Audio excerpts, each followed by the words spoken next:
ரொம்பவுமே திறமையாக வேலை செய்யக்கூடிய ஒரு கார்பெண்டர் இருந்தார். அவருக்கு வயசானதால் அவருடைய ரிட்டையர்மெண்ட்டை அவர் அறிவிக்கிறார். இதை கேட்டு அவருடைய முதலாளி கொஞ்சம் வருத்தத்தோடு, இத்தனை வருஷம் என்னுடைய எக்ஸ்பீரியன்ஸில் உங்களை மாதிரி ஒரு திறமையானவரை நான் பார்க்கல, கடைசியாக எனக்காக இந்த ஒரு வீட்டை மட்டும் கட்டித்தர முடியுமா அப்படின்னு சொல்லி கேட்குறாரு.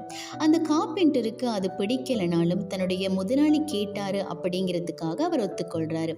கடைசியாக இவர் கட்ட இருந்த அந்த வீட்டுக்கு தன்னுடைய முழு முயற்சியையும் போடாம, அந்த வீட்டிற்கு தரமான பொருட்களை வாங்காம ஏனோ தானோ அப்படின்னு சொல்லி 6 மாதத்துல அந்த வீட்டை கட்டி முடிக்கிறாரு.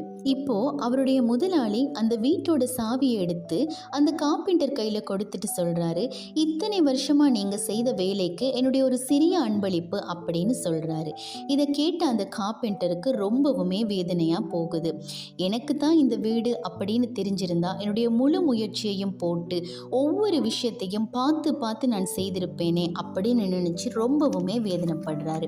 இதே போலதாங்க நாங்க மற்றவங்களுக்கு எதை கொடுக்கிறோமோ அதுதான் எங்களுக்கும் கிடைக்கும். வேதவசனம் கூட இப்படியாக சொல்லுகிறது. கலாத்தியர் 6ஆம் அதிகாரம் 9ஆம் வசனம், நன்மை செய்வதில் சோர்ந்து போகாமல் இருப்போமாக, நாம் தளர்ந்து போகாதிருந்தால் ஏற்ற காலத்தில் அறுப்போம் என்பதாக. எனவே எந்த வேலையா இருந்தாலும் நேர்மையோடு நாங்க உழைத்தால் அதுவே எங்களுக்கு ரெட்டிப்பாக கிடைக்கும். நல்லதையே நினைப்போம், நல்லதையே செய்வோம், நல்லதையே பெற்றுக்கொள்வோம்.